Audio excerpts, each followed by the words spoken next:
주님이 본문에서 기독교인에 대해 말씀하신 것에는 세 가지 원칙이 나타나 있습니다. 이 원칙은 아주 분명합니다. 하지만 우리가 이 원칙들을 잊고 있다는 사실을 우리는 자복해야 한다고 생각합니다. 첫째 원칙은 기독교인은 기독교인이 아닌 모든 사람과 다르다는 것입니다.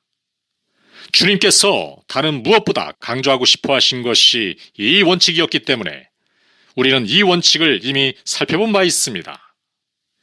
여러분은 주님이 내가 세상에 화평을 주러 온 줄로 생각하지 말라, 화평이 아니요 검을 주러 왔노라 라고 말씀하신 것을 기억하실 것입니다. 환원하면 나의 사역의 취지는 분열, 곧 아버지와 아들을 분열시키고 어머니와 딸을 분열시키기 위한 것이며 사람의 원수가 자기 집안 식구일 수도 있다라는 것입니다. 예수 그리스도의 복음은 기독교인과 비기독교인을 명명백백하게 구별하고 구분합니다. 비기독교인이 어떤 방법으로 박해하는가는 중요하지 않습니다. 사실은 어떤 모양, 어떤 형태로든 박해를 한다는 것입니다. 비기독교인은 기독교인에 대하여 적대감을 품고 있습니다. 12장에서 살펴본 대로 마지막 복이 기독교인에 대하여 그처럼 미묘하고 커다란 시금석이 되는 이유도 이 때문입니다. 우리가 살펴본 대로 기독교인의 성격에는 그 무언가 다른 점이 있습니다. 우리 주님의 성격을 담는 것이기 때문입니다. 이것은 항상 박해를 불러들이고 있습니다. 이 세상에서 하나님의 아들처럼 박해를 받은 사람은 아무도 없습니다. 종이 주인보다 높지 못한 법입니다. 그러므로 기독교인은 같은 운명을 체험합니다. 이것이 여기서 매우 명백한 원칙으로 나타납니다. 비기독교인은 기독교인을 헐뜯고 박해하고 갖은 거짓말로 악담을 합니다. 어째서입니까? 기독교인은 그들과 근본적으로 다르며 비기독교인은 이것을 알기 때문입니다. 기독교인은 조금이라도 다른 사람들과 같지 않습니다. 그는 본질적으로 다릅니다. 그는 다른 성품을 가지고 있으며 다른 사람입니다. 둘째 원칙은 기독교인의 삶은 예수 그리스도와 그리스도에 대한 그의 충성과 모든 일을 그리스도를 위해 하려는 관심의 통제와 지배를 받는다는 것입니다. 나를 위하여 모욕을 당하고 박해를 받고 터무니없는 말로 갖은 비난을 받으면 너희가 복이 있다. 그들은 어째서 박해를 받습니까? 그리스도를 위해 살기 때문입니다.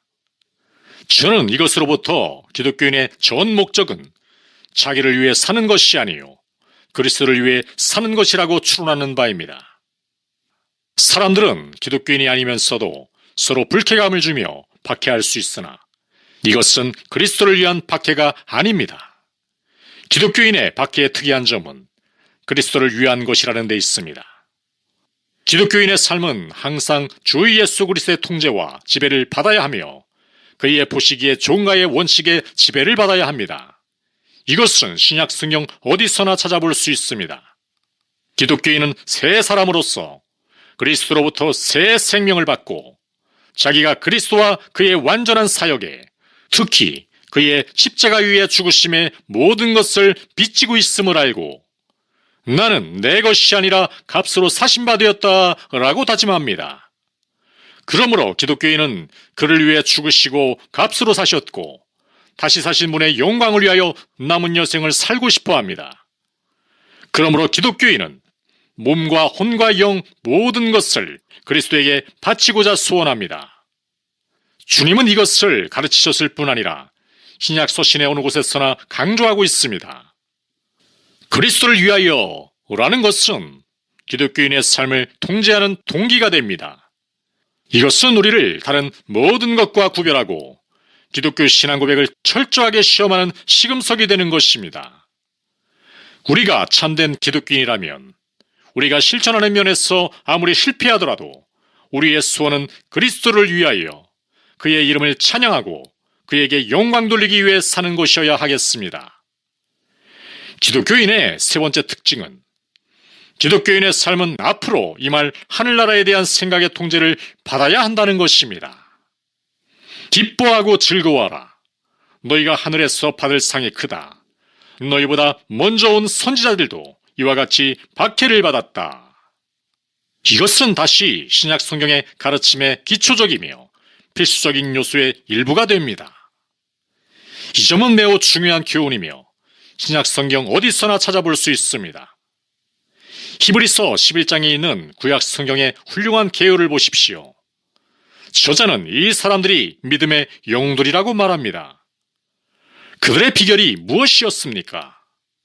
그 비결은 그들이 우리는 이 땅 위에 영원한 도시를 가진 것이 아니라 장차 올 도시를 찾고 있는 것입니다 라고 한 데 있습니다.